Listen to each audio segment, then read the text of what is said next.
نحمده ونصلي على رسوله الكريم. أما بعد فأعوذ بالله من الشيطان الرجيم. بسم الله الرحمن الرحيم.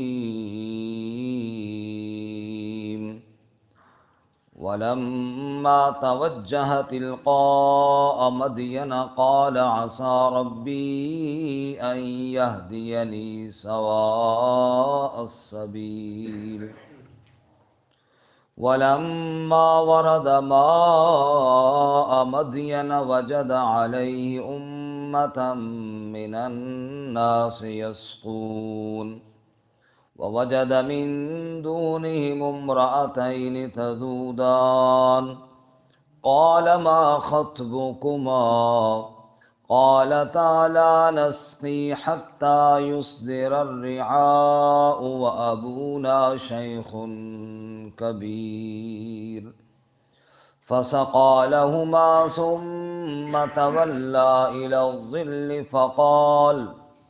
فقال رب إني لما أنزلت إلي من خير فقير. ولما توجہ تلقاء مدین، اور جب متوجہ ہوئے مدین کی جانب، قال عسى ربي أن يهديني سواء السبيل، فرمایا امید ہے کہ میرا رب رہنمائی کرے گا میری سیدھے راہ کی جانب۔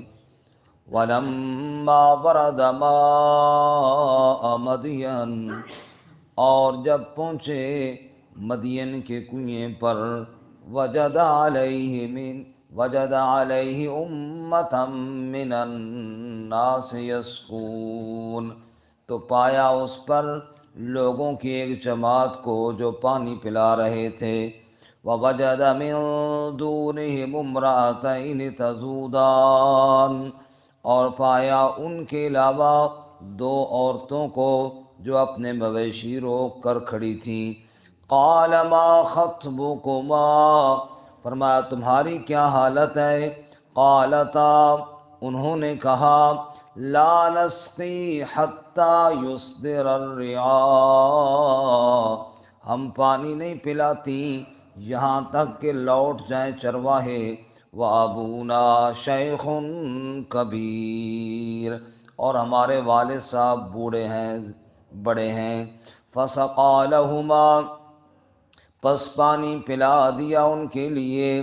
ثم تولا الی الظل، پھر آیا سائے کی جانب۔ فقال، پس فرمایا، رب، اے میرے رب، انی لما انزلت الی من خیر فقیر، بے شک اس کے لیے جو تو اتارے میری جانب کوئی خیر، میں محتاج ہوں۔ سبحان ربک رب العزت عما یصفون، وسلام علی المرسلین، والحمد للہ رب العالمین۔ اللہم صل علی محمد وعلی آل محمد کما صلیت علی ابراہیم وعلى آل إبراهيم إنك حميد مجيد۔ اللهم بارك على محمد وعلى آل محمد كما باركت على إبراهيم وعلى آل إبراهيم إنك حميد مجيد۔ معزز سامعین، سورۃ القصص کا تیسرا رکوع، آیت نمبر 22، 23 اور 24 تلاوت کی ہیں۔ اللہ رب العزت ان کے مطابق صحیح بیان کی توفیق عطا فرمائے، آمین اور قرآن و سنت پر ہم سب کو عمل کرنے کی توفیق عطا فرمائے۔ آمین۔ حضرت سیدنا موسیٰ علی نبینا وعلیہ الصلاۃ والسلام کا واقعہ جو عبرتوں اور نصیحتوں سے لبریز ہے، ہم پڑھ رہے ہیں۔ گزشتہ سبق میں ہم نے پڑھا کہ جب موسیٰ علیہ السلام نے ایک دن قبطی اور بنی اسرائیلی کی لڑائی دیکھی اور قبطی کو روکنے کے لیے مارا تو وہ مر گیا، اگلے دن پھر دیکھا کہ وہ بنی اسرائیلی ایک اور قبطی کے ساتھ لڑائی ہو رہی ہے، اس نے پھر موسیٰ علیہ السلام کو مدد کے لیے بلایا، تو موسیٰ علیہ السلام نے اس کو پہلے تو ڈانٹا کہ ہر ایک کے ساتھ تیری کیوں لڑائی ہوتی ہے، کچھ تیری بھی غلطی ہے۔ پھر چھڑانے کے لیے گئے، لیکن اس نے موسیٰ علیہ السلام کے راز کو فاش کر دیا، اور اس نے کہا کل ایک بندہ آپ نے مارا ہے، آج مجھے بھی مارنا چاہتے ہیں۔ اس طرح یہ بات پھیل گئی کہ کل جو قتل ہوا وہ موسیٰ علیہ السلام نے کیا۔ فرعون کو اطلاع ملی تو اس نے حضرت موسیٰ علیہ السلام کے قتل کا آرڈر جاری کر دیا۔ وہیں سے ایک بندہ جسے اللہ نے توفیق دی اور وہ بھاگ کر موسیٰ علیہ السلام کے پاس آیا اور موسیٰ علیہ السلام کو اطلاع دی کہ موسیٰ یہاں سے نکل جاؤ، میں آپ کا خیر خواہ ہوں، فرعون نے آپ کے قتل کا آرڈر دے دیا ہے۔ چنانچہ موسیٰ علیہ السلام مصر سے نکلے اور مصر کے قریب ترین جو آبادی تھی جو مصر کی حکومت سے باہر تھی وہ مدین تھی، لیکن بعض مفسرین فرماتے ہیں پھر بھی تقریباً ایک ہفتے کی مسافت تھی۔ وہ موسیٰ علیہ السلام نے اس طرف رخ کر لیا۔ ظاہر بات ہے صحیح راستہ تو معلوم نہ تھا کیونکہ پہلے تھوڑے ہی گئے ہوئے تھے، اور دوسری بات ہے سواری بھی پاس نہ تھی، اور تیسری بات یہ ہے کہ جو عام لوگ ہوتے ہیں، دیہاتی لوگ، محنت مزدوری کرنے والے، وہ پھر بھی مشقت اور پہاڑوں کے راستوں کے کچھ واقف ہوتے ہیں۔ موسیٰ علیہ السلام تو شاہی مال میں پلنے والے تھے، وہ کہاں جناب ان راستوں میں آئے تھے، لیکن روانہ ہو گئے اور چلتے گئے اور چلتے گئے اور چلتے گئے حتیٰ کہ مصر سے باہر نکل گئے اور مدین جا پہنچے۔ اور یہ بھی اللہ تعالیٰ کی عجیب قدرت ہے کہ ایک ہفتہ تو مصر کی حدود سے میں رہے نا، لیکن اللہ تعالیٰ نے وہاں ان کو بچایا اور کوئی ان کو دیکھ نہ سکا، اور وہ چھپتے چھپاتے مصر سے باہر نکل کر مدین پہنچ گئے۔ تو نبی کی شان یہ ہے، اور پھر نبی کے ماننے والوں کی بھی یہی شان ہے کہ جہاں پر بھی کسی مجبور کو دیکھو اس کی مدد کرو۔ وہاں گئے تو دیکھا کنواں ہے، پانی ہے، لوگ آتے ہیں اپنی مویشیوں کو پانی پلاتے ہیں اور لوٹ جاتے ہیں۔ دو عورتیں دیکھیں کہ وہ اپنے ریوڑ کو روک کر کھڑی ہوئی ہیں، باقی لوگ آتے ہیں پلا کر چلے جاتے ہیں، وہ کھڑی ہوئی ہیں۔ تو موسیٰ علیہ السلام نے کہا کہ شاید یہ کوئی مجبور ہیں، چلو ان سے حال احوال پوچھیں۔ آپ نے پوچھا کہ تم کیوں نہیں پانی پلوا رہی ہو؟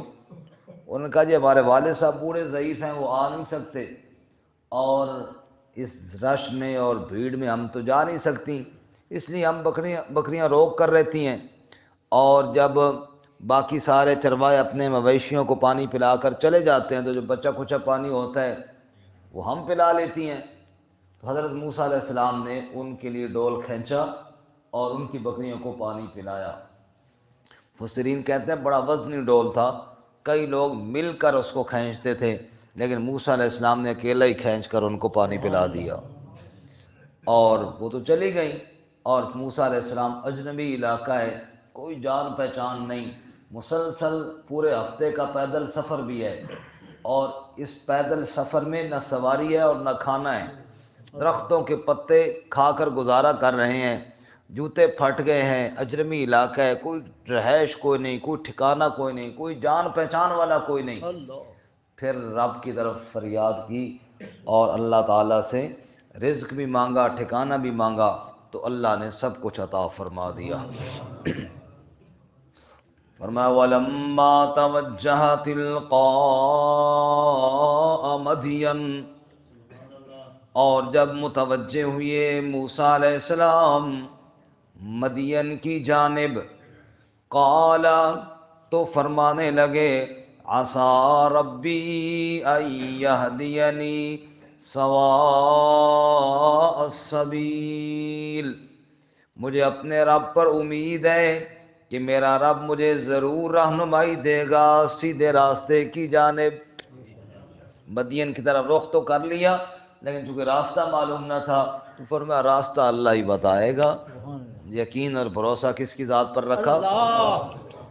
وَلَمَّا وَرَدَ مَاءَ مَدْيَنَ، چلتے گئے اور چلتے گئے، چلتے چلتے آن پہنچے مدین کے پانی، یعنی پانی کا کوئی کنواں وغیرہ یا تالاب وغیرہ تھا، وہاں جا کر پہنچ گئے۔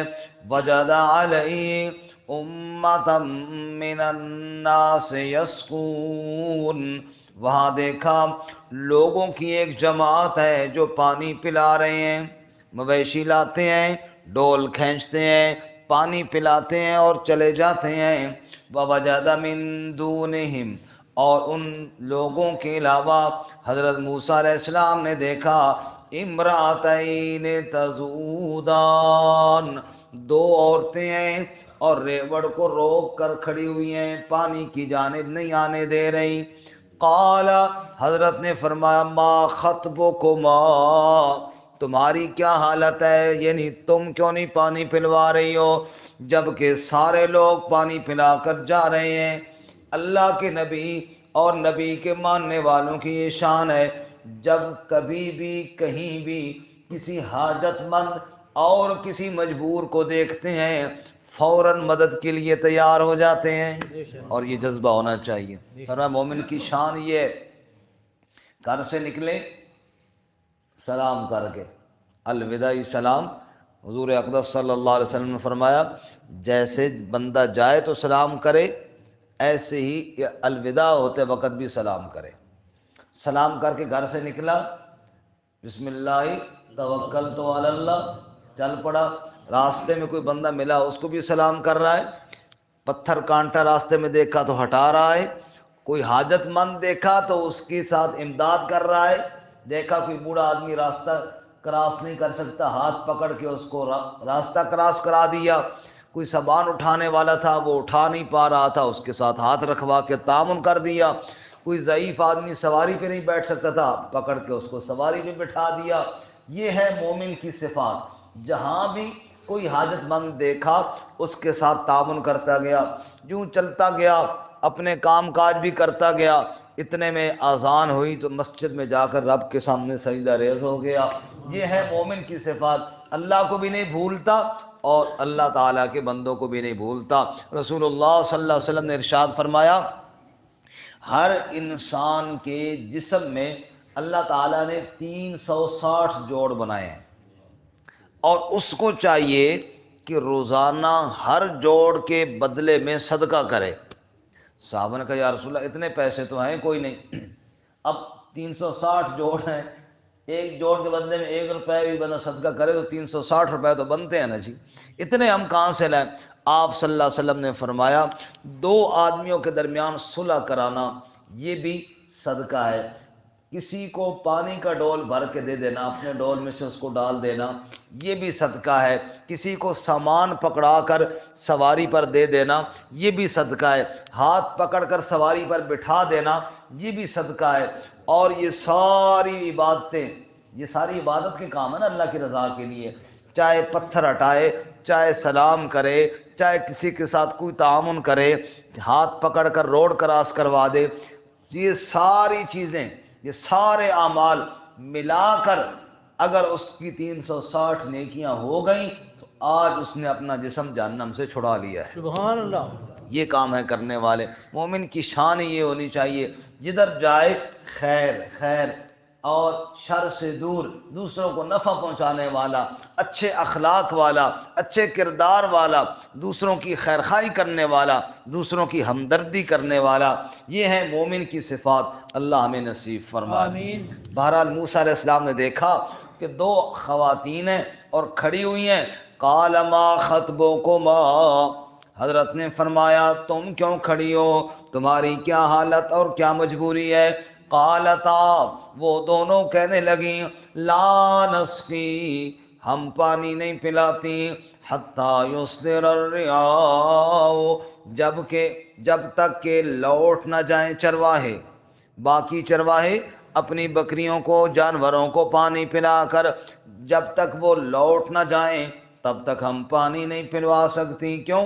وَأَبُونَا شَيْخٌ کبیر، ہمارے والد صاحب بوڑھے ضعیف ہیں، بزرگ آدمی ہیں، وہ آ نہیں سکتے، وہ ڈول کھینچ نہیں سکتے، وہ بکریوں کو پانی پلا نہیں سکتے، مجبوراً ہمیں آنا پڑتا ہے. یہاں تو رش ہوتا ہے چرواہوں کا، ہم عورتیں ہیں کہاں ان کے بیچ میں گھسیں، جب تک وہ چلی نہیں جاتی تب تک ہم پانی نہیں پلا سکتی.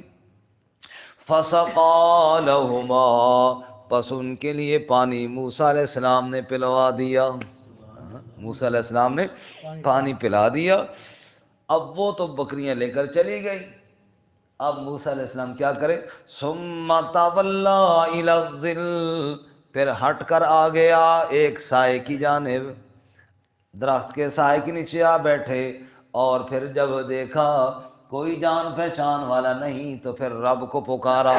فقال، اور فرمایا رب، اے میرے رب، اے میرے پروردگار، اے پالنہار، اے پالنے والے، انی لما انزلت الی من خیر فقیر، اے اللہ جو بھی تم خیر عطا کرے میں اس کا محتاج ہوں.